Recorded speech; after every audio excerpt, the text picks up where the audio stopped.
मैंने क्या बताया आपको?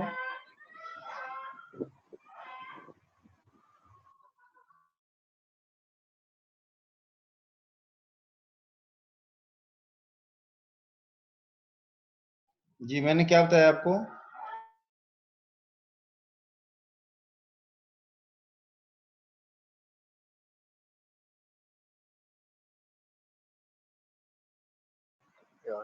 Sir human resource management personal management के बारे में बताया आपने अभी।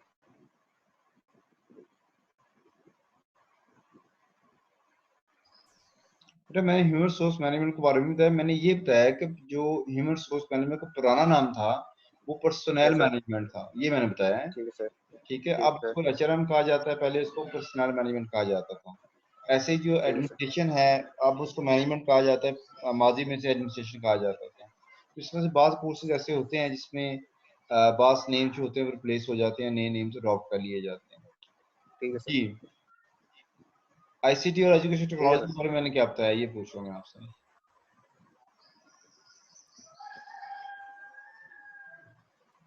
जी अक्सा, इकरा, जुवेरिया, सबीन, सायरा, सोबिया। जी यस सर। सर। बेटा मैंने क्या बताया, आईसीटी और एजुकेशन टेक्नोलॉजी का क्या रिलेशन है? सर आपने बताया कि मतलब हमारे पास जो एजुकेशनल टेक्नोलॉजी, बेसिकली हमारा जो सब्जेक्ट का टाइटल है वो एजुकेशनल टेक्नोलॉजी है, लेकिन इसमें इसको हमने नेम अब आईसीटी दिया, मतलब न्यू हमने नेम इसको दिया क्योंकि इसमें सारा बेस यही है, मतलब कि हमारा कंप्यूटर से रिलेटेड है, एडवांस है, इस वजह से सर आपने ये बताया। मतलब इसमें हम डिफरेंट नेम से पढ़ा रहे हैं, बुक्स, लर्निंग और टीचिंग टेक्नोलॉजी, ये भी कोर्स पढ़ाया जा रहा है। ठीक है, थैंक यू। ओके, आज हम देखते हैं बेटा एजुकेशन टेक्नोलॉजी है क्या, व्हाट इज एजुकेशन टेक्नोलॉजी। तो यहाँ भी एक डेफिनेशन दी हुई है, one of the best definition ever, that education technology is the development, application and evaluation of systems, techniques and aids to improve the process of human learning. तो ये लिसिडो and ब्राबो 1997 की डेफिनेशन है, और इसमें ये कहा गया है कि हमने बीइंग टीचर, तो हमने डेवलप करना है किस चीज़ को, ऐसे सिस्टम्स को, ऐसी टेक्निक्स को, ऐसी एविएट्स को जिससे ह्यूमन जो लर्निंग है वो इम्प्रूव हो सके। तो एक इसका पर्पस ये है एजुकेशन टेक्नोलॉजी का, to develop such kind of systems, techniques and aids to improve the process of human learning. दूसरा बेटा इसका फंक्शन ये है एप्लीकेशन, और उनको डेवलप करने के बाद उनको फिर अप्लाई किया जाए, उन टेक्निक्स को, उन सिस्टम्स को, उन एविएट्स को क्लासरूम के अंदर या स्कूल सेटिंग के अंदर या उसके अंदर हम एजुकेशन सेटिंग के अंदर लेके आए और उन्हें फिर अप्लाई करें। ठीक है, एंड एवेल्युएट, और आखिर में फिर एवेल्युएट करें, मीन्स के देखें कि ये जो सिस्टम्स हमने डिज़ाइन किए हैं, जो टेक्निक्स हमने डिज़ाइन किए हैं और जो एविएट्स हमने डिज़ाइन किए हैं, क्या ये इफेक्टिव भी हैं कि नहीं, कैसे जो पर्पस हमारा था improvement of process of human learning, क्या वो हुआ है कि नहीं हुआ है। यानी इस सारे प्रोसेस का जो नाम है that is called education technology. तो मेरा ख्याल है कि आपको इस चीज़ की समझ आ गई होगी, what is education technology. Yes sir. यानी आप जो भी लर्निंग इम्प्रूवमेंट के लिए जो भी सिस्टम है, जैसे अभी हम ऑनलाइन सिस्टम की बात कर रहे हैं या डिस्टेंस लर्निंग एजुकेशन के सिस्टम से हम लर्न करने की कोशिश कर रहे हैं, या फॉर्मल सिस्टम है हमारा या नॉन फॉर्मल सिस्टम है, तो जो भी सिस्टम हम डिज़ाइन करते हैं उसके अंदर हमने टेक्नोलॉजी यूज़ करनी है, और for the very purpose to improve the process of human learning. ऐसे जो भी हम क्लासरूम के अंदर टेक्निक्स यूज़ करेंगे, टीचिंग टेक्निक्स यूज़ करेंगे, तो उसका पर्पस भी इम्प्रूवमेंट ऑफ लर्निंग होगा। जिस एविएट डिज़ाइन करेंगे उनको क्लासरूम के अंदर यूज़ करेंगे, चाहे वो इलेक्ट्रॉनिक एविएट्स हैं, चाहे वो आपकी दूसरी सिंपल एविएट्स हैं, तो उन दोनों का पर्पस एक ही है कि improvement of process human learning. अच्छा, उसके बाद दूसरी डेफिनेशन पे आ रही है जहान सिंह की।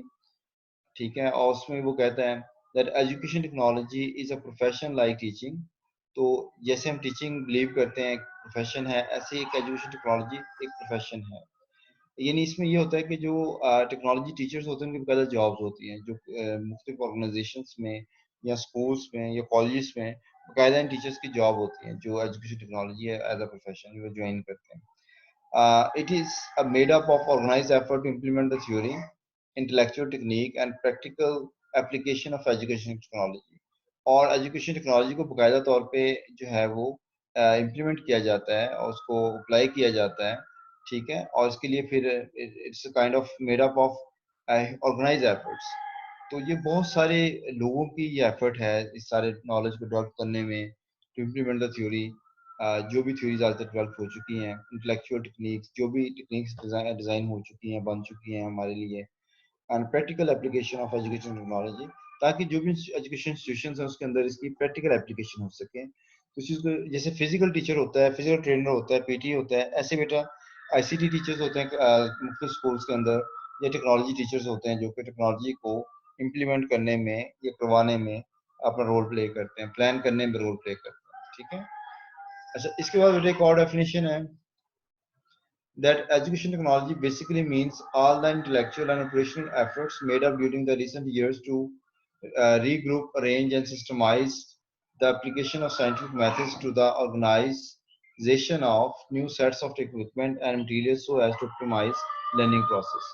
तो ये ब्रिटिश जर्नल ऑफ एजुकेशन 1971 में ये पब्लिश हुई है, एजुकेशन टेक्नोलॉजी डेफिनेशन, जिसका ताल्लुक अगेन उसी चीज से है जो पहले बात की है कि इंटेलेक्चुअल एंड ऑपरेशन एफर्ट्स, इंसानों की जो इंटेलेक्चुअल एफर्ट्स हैं और जो उनके ऑपरेशनल एफर्ट्स हैं, यानी जो वो फील्ड के अंदर अप्लाई करने की कोशिश करते हैं और जो वो थिंक कर रहे होते हैं deeply, made up during the recent years, जो भी पिछले कुछ सालों में डेवलप हुई हैं, to regroup, arrange, systematise the application of scientific methods.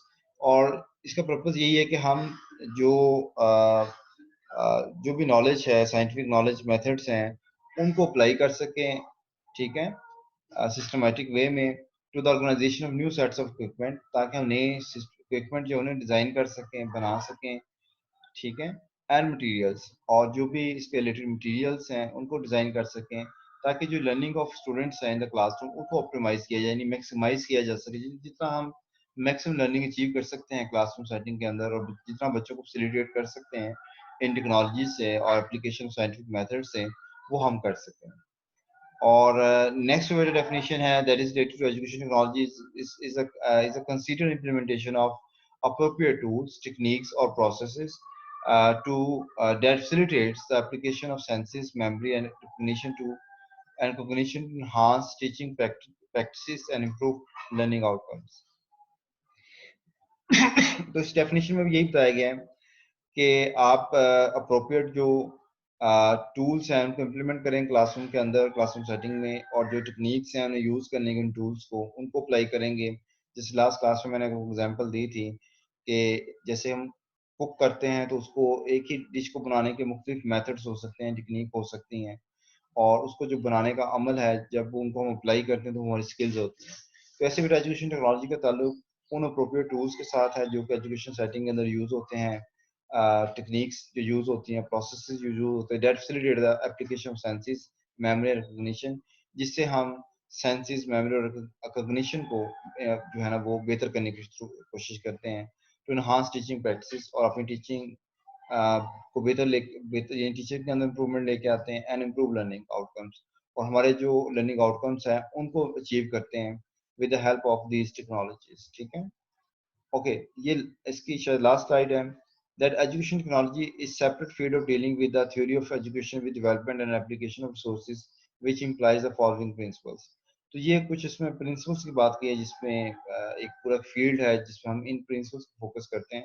It is again one of the definition of education technology in Asia under APET 1995. पहला बेटा क्या है कि एजुकेशन टेक्नोलॉजी हमें सबसे जो पहला प्रिंसिपल है इसका, वो है clarification of educational objectives, that we clarify education objectives के। हमें एजुकेशन टेक्नोलॉजी ये बताती है कि सबसे पहले हमने अपने जो ऑब्जेक्टिव्स हैं उनको फोकस करना है, कि हमने कौन से इंस्ट्रक्शनल एंड एजुकेशन ऑब्जेक्टिव्स को अचीव करना है। सबसे पहले हमने इन इन ऑब्जेक्टिव्स को स्टेट करना है, उनको आइडेंटिफाई करना है, ठीक है, पहला हमारा रोल ये है।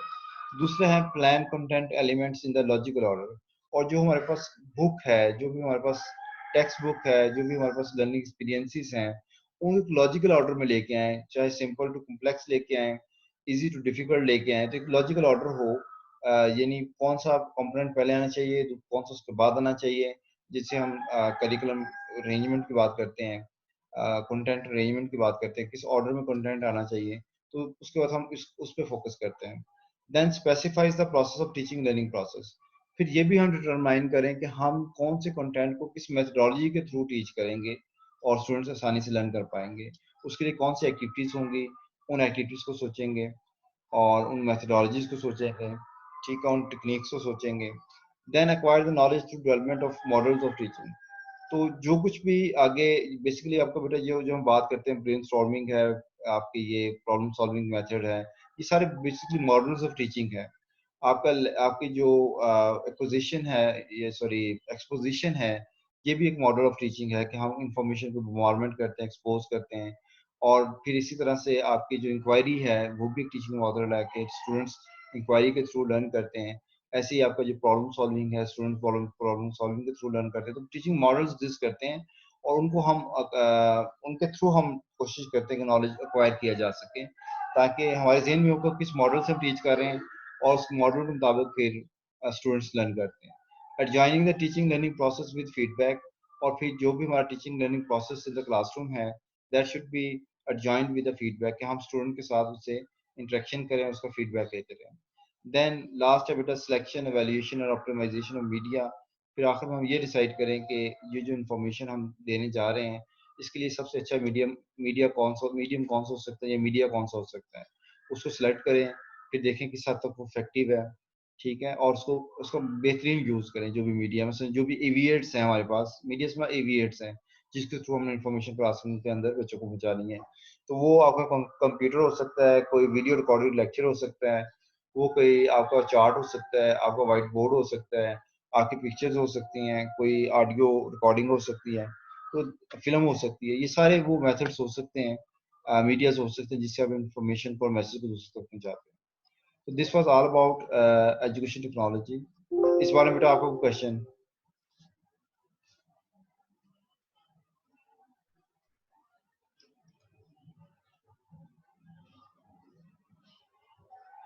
कोई क्वेश्चन है आपकी तरफ से? No sir. कुछ समझ आइए एजुकेशन टेक्नोलॉजी की, क्योंकि मैंने इसमें ज्यादा लेक्चरिंग की है, क्योंकि ये असल में ये बहुत सारी बातें ऐसी हैं जो मैं पहले बारहा कह चुका हूँ, इसलिए मैंने इसको ज्यादा थोड़ा फास्टली कवर किया है इस कंटेंट को। ये सर आ गया क्योंकि मेरा टॉपिक भी है ना सर, 21 आपका सेंचुरी स्किल्स टॉपिक में है? टेक्नोलॉजी भी आ जाएगी सर, हाँ, टेक्नोलॉजी आ जाएगी ना 21 सेंचुरी स्किल्स में। चलें, लास्ट टाइम हमने कुछ बात की थी एविएट्स के हवाले से। Yes sir, graphical. हाँ,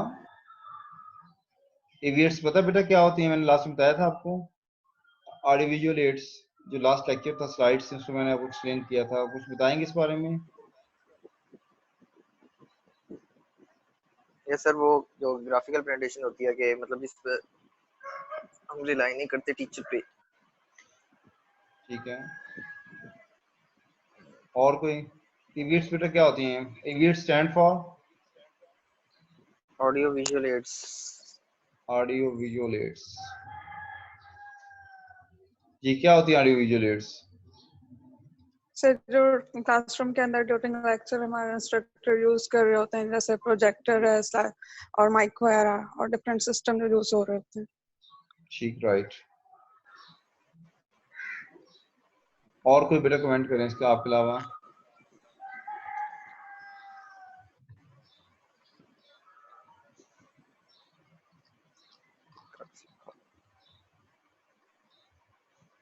अच्छा, ये बेटा कैटर भी गुड की यहाँ पे ये थोड़ी सी इसके बारे में स्टडी कर लीजिएगा कि ये जरूरी क्यों है। इफेक्टिवनेस ऑफ टीचिंग के लिए हमें ये लर्निंग एविडेंस चाहिए होती हैं, क्योंकि जो प्रोसेस ऑफ लर्निंग है that does not depend only on the teacher but also on the different types of people available in the classroom. तो आप देखें जो इफेक्टिव टीचर्स होंगे they will come with different ideas and different AV aids in the classroom. तो आप ये नहीं कह सकते कि मैं चूंकि टीचर हूँ और मुझे सब कुछ आता है, मैं बहुत मास्टरी ऑफ स्किल मेरे पास है, तो मैं जो बता दूंगा, जो कह दूंगा, बच्चे लर्न कर लेंगे। ये आपको एक रॉन्ग assumption होगा। बेटा बेसिकली लर्निंग को हम एक प्रोसेस के फॉर्म में लेके आते हैं कि बच्चे उस प्रोसेस से गुजर के एक्सपीरियंसेस के थ्रू लर्न करें और रिकंस्ट्रक्ट करें अपने नॉलेज को। तो इसलिए ज़रूरी है कि हम कुछ ऐसे सोर्सेज और ऐसे इक्विपमेंट्स क्लासरूम सेटिंग में लेके आए जिससे बच्चे कुछ ऐसे एक्सपीरियंसेस ले सकें जिसका ताल्लुक विजुअल से हो, जिसका ताल्लुक ऑडियो से हो, rather than just text book. तो वो टेक्स्ट बुक से पढ़ें, ना सिर्फ पढ़ें, बल्कि वो बोर्ड पे भी टीचर उसको एक्सप्लेन करे, वो चार्ट के थ्रू भी हो, वो ड्राइंग के थ्रू भी हो, वो मल्टीमीडिया के थ्रू भी हो, फिल्म या डॉक्यूमेंट्री फॉर्म में भी हो। तो ये सारे मिलके कार्टून्स और कॉमिक्स और ये सारे फॉर्म्स हैं जिसमें हम बच्चों को ये लर्न करवाने की कोशिश करते हैं। ठीक है, ओके। यहाँ पे बेटा कैटरबी गुड की डेफिनेशन है about audio visual aids are those aids. ये कौन पढ़ेगा आप में से? मैं पढ़ देता हूँ। आपके अलावा, क्योंकि बाकी लोग बहुत इनएक्टिव हैं। अच्छा जी, कौन पढ़ेगा? हरी आप सर मैं पढ़ दूं? आपकी आवाज का इश्यू तो नहीं है? No sir. चलें पढ़ें जी कोमल। Audio visual aids are those aids which help in completing the triangular process of learning, motivation, classification, and stimulation.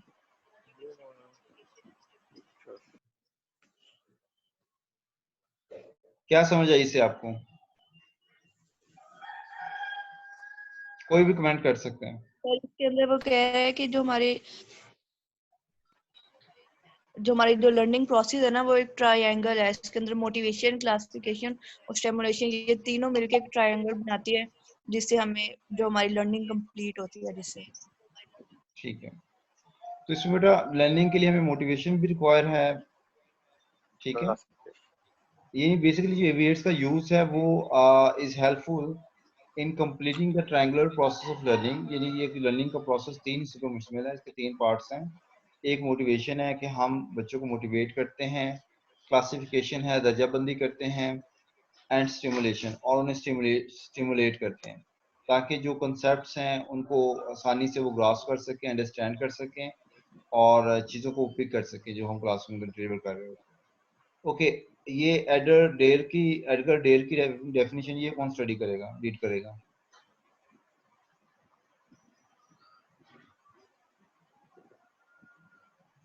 ये अक्सा है यहाँ पे, अक्सा खलील या Aqsa Yunus?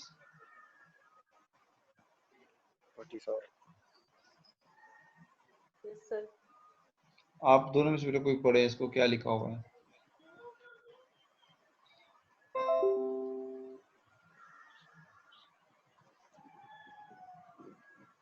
Audio visual aids are those devices by the use of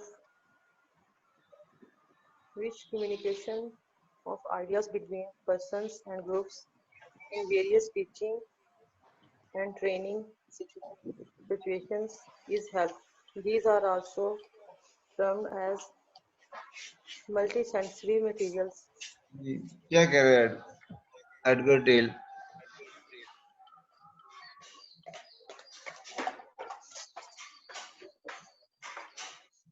जो हमारी communication ideas होते हैं वो पर्सन एंड ग्रुप्स के दरमियान होती है, हमारा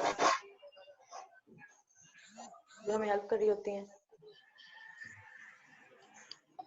ठीक है, बेसिकली बेटा हमारे पास कम्युनिकेशन, तो आपकी जो एविएट्स हैं वो डिवाइसेस हैं, टूल्स हैं जो जिन्हें हम यूज़ करते हैं कम्युनिकेशन के लिए ऑफ आइडियाज़, अपने आइडियाज़ को कम्युनिकेट करने के लिए between persons and groups.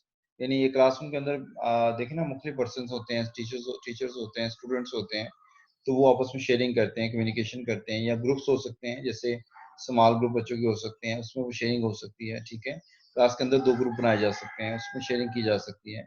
In various teaching and training situations is help, यानी टीचिंग और ट्रेनिंग की जो सिचुएशंस हैं उसमें ये हमें हेल्प करते हैं वेयर्स। और इनको हम मल्टी सेंसरी मटीरियल्स भी कहते हैं, क्योंकि इसका ताल्लुक एक सेंस से नहीं होता, बल्कि ऑडियो विजुअल है ना, तो इसका ताल्लुक ऑडियो से भी होता है, विजुअल से भी होता है, टास्क से भी होता है। ठीक है, तो इसका पर्पस होता है क्लास के अंदर एरिया लेके आया जाए या क्लासरूम के अंदर बच्चों के जो क्लैरिफिकेशंस हैं उनको कंक्रीट किया जाए, ना कि वो सारे आइडियाज बेटा एब्स्ट्रैक्ट रहें। ठीक है, तो उसमें हेल्प करता है ये कि जो आइडियाज होते हैं, कंसेप्ट्स होते हैं बेटा 2 तरह के होते हैं, वो कंक्रीट भी होते हैं और एब्स्ट्रैक्ट भी होते हैं। क्लियर? अच्छा, आपको पता है एब्स्ट्रैक्ट कंसेप्ट्स में और कंक्रीट कंसेप्ट्स में क्या फर्क होता है?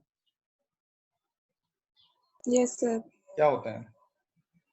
सर कंक्रीट जो हमारे लिए विजिबल हो, जिसे हम जिसे हम हाथ लगा सकें, कोई ऐसी चीज मतलब सामने, और एब्स्ट्रैक्ट जो हमारे माइंड एब्स्ट्रैक्शन मतलब उससे रिलेटेड जो इनविजिबल हो।